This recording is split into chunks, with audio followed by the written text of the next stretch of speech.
गरीब साध साध सब नेक हैं, आप अपनी ठोरे।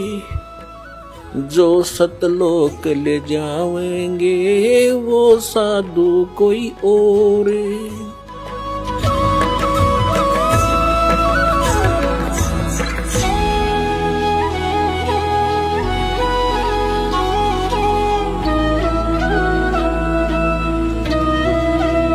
ये कोई बालकों का काम नहीं है, ये मैं कोई डूम बाट नहीं, कोई मांगनियां खड़ियां नहीं, एक मैं रोजी रोटी ना मिल रही थी।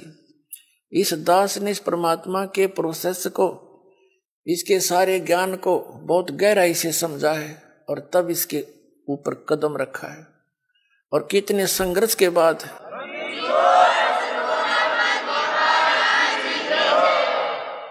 ये दास जूनियर इंजीनियर सिविल हरियाणा में नौकरी करता था, इरिगेशन डिपार्टमेंट। जब से ये ज्ञान हुआ, एक नारी तड़प बनी और ये सोचा करता था कि भगवान ये सभी मेरे जैसे दुखी हैं, सभी परमात्मा के लिए भटक रहे हैं। कोई सालासर जाता है, कोई वैष्णो देवी, कोई अमरनाथ के इतनी भयंकर पहाड़ियों पर चढ़ जाता है, वहां मर भी जाते हैं बर्फीले तूफानों से, फिर भी जाते हैं, अगले दूसरे हिचकते नहीं। और ये ज्ञान यदि आपके बच्चों तक पहुंच जाए, भक्ति तेन करनी है तो यह अच्छी भक्ति करेंगे तो काम आओगे, तो डरे ढोरे। और कुछ फिर ये हुआ था कि असंग जन्म हो गया, हमने ये नौकरी करते हैं कि तो बालक पैदा करके न पालते पोसते, राजा भी बन दिए, परमात्मा का विधान बताता है, फिर गधे भी बन गए। तो ये सोचा था दास ने कि भगवान दया करे, उसका प्रचार करूं। जब तक आदेश नहीं था नाम का, तो भक्तों से मिलता था, अपने मित्रों से, रिश्तेदारों से, घर वालों से, सबको कहता कहवाता, और जो समझ जाता नाम दिलवाता था अपने पूज्य गुरुदेव जी से। फिर और मन में ये सोचा करता कि इस नौकरी ने छोड़ छाड़ के अपनी तो भक्ति करूं, इसमें तो सारा दिन सिर दर्द रहता है। लेकिन वो भी हमारी अपनी बालक वाली सोच थी। लेकिन परमात्मा का ज्ञान तो ये कहता है कि डेरे डंडे खुश रहो, खुश रे लेना मोक्ष। ध्रुव प्रहलाद भी पार हो गए, फिर गृहस्थी में के दोष। तो फिर दिल सा डटे था। फिर गुरुदेव ने आदेश दे दिया एक दिन के नाम दिया कर तू, आज से मेरा आशीर्वाद तेरे साथ होगा, विश्व में तेरे समान संत नहीं होगा। मैं उनके मुंह की तरफ देख रहा था।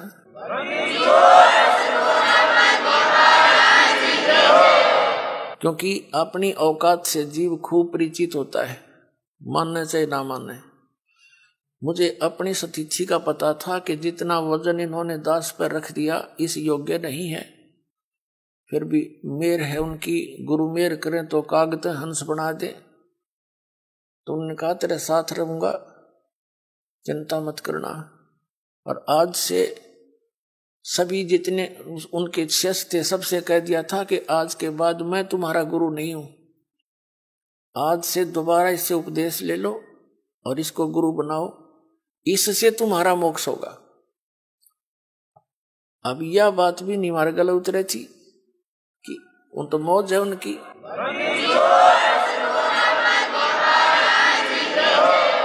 कहने का भाव यह था कि उन्होंने अपना वजन तार दिया।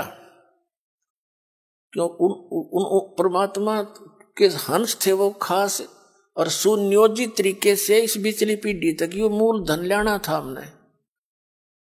और वो उनको उनके से द्वारा पार नहीं होने थे, ये पार इस दास के द्वारा होने थे। इसलिए उन्होंने अपना पल्ला झाड़ दिया और अपना वजन कति खत्म कर दिया। मैं तुम्हारा गुरु नहीं हूं, अब ये है वो गुरु जिसकी तुम्हें आवश्यकता है। छुड़ानी के अंदर उन्होंने स्पेशल ब्लॉक सबको सामने कह दिया था। तो बुद्धिमान व्यक्ति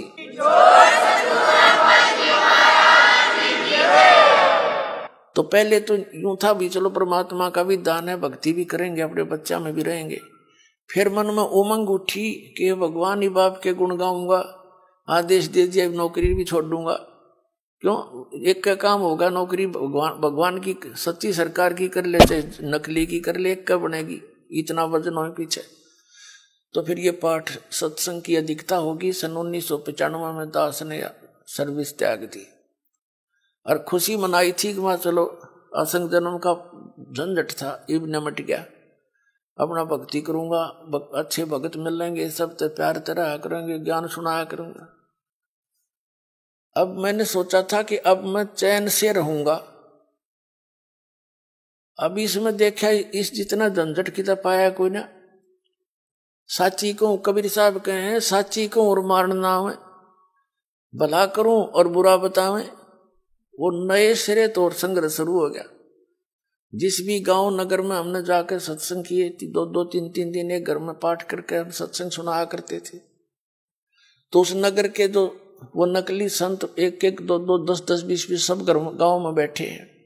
उनको पता चले वो तो ब्रह्मा विष्णु महेश के बारे में ये कहता है, देवताओं की पूजा की भी मना करता है, ऐसा करता है, तो वो गांव गांव में शत्रु पैदा हो गए।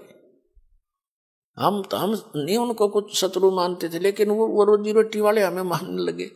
तो यहां तक बात बढ़ती बढ़ती फिर आपने पता है क्रोथा कांड करा दिया इन दुष्ट लोगों ने। ये जनता के हितैषी नहीं, और जिन्होंने भी परमार्थ की चेष्टा की है ये सदा आगे अड़ते रहे।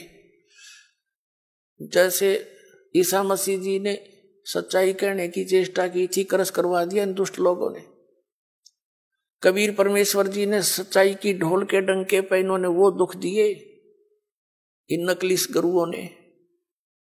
कलेजा मुंह को आता, पर भगवान की जब लीला पढ़ता है ये दास पढ़ी नहीं जाती है। आपके लिए भटक रहे हो, और इस दास के लिए क्या हुआ आपको पता नहीं। दास तो खूब गहराई से निकला, या मेरे साथ जो भक्त रहे हैं उनको पता है कितने संघर्ष से ये ज्ञान ऊपर को आया है, लेकिन सारा कबीर साहब का ही रहा है। तो दास ने ये सोचा था कि इसमें चैन से रहूंगा, इस जितना दुख तक इतना भी ना पाया, लेकिन अब ये दुख एक बार दास ने हो लिया। कुछ भगत हमारे साथ थे, उन्हें जेल तक जाना पड़ गया इस परमार्थ के लिए। इसी जेल तक 100 मिलो हमने, जो भगवान के बच्चे उभर जाए, जनता का कल्याण हो जाए।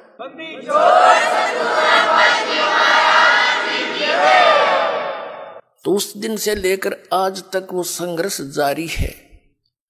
लेकिन अब परमात्मा की दया होगी कि परमात्मा के बच्चे इन प्रमाणों को देखकर अब इनका यो ज्ञान समझ में आ गया, इन्हें सो आ गया। पहले तो सो हुआ नहीं था, टीवी ऑन करें थे और यूं पता ये सुनने को मिल जाए ब्रह्मा विष्णु महेश नासवान है, टीवी बंद कर दे थे। 36 गाल दास ने दे थे। यो बकवाद करता है, ब्रह्मा विष्णु जी को भी नासवान बताता है, इनके माता पिता बताता है। मैं तो पढ़ के सुनाता हूं, बताता नहीं।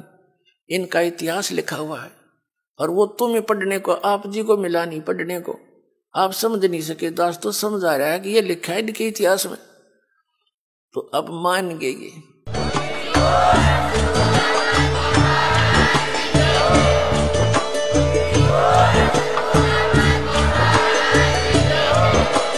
आप सुन रहे थे जगत गुरु तत्वदर्शी संत रामपाल जी महाराज जी के मंगल प्रवचन। अधिक जानकारी के लिए विजिट कीजिए हमारी वेबसाइट www.jagatgururampalji.org। संत रामपाल जी महाराज जी के शुभ आशीर्वाद से पूरे विश्व भर में 500 से भी ज्यादा नाम दीक्षा केंद्र हैं, जिन पर संत रामपाल जी महाराज जी द्वारा ऑनलाइन निशुल्क नाम दीक्षा दी जा रही है। अपने नजदीकी नाम दीक्षा केंद्र का पता करने के लिए संपर्क करें 8222880541।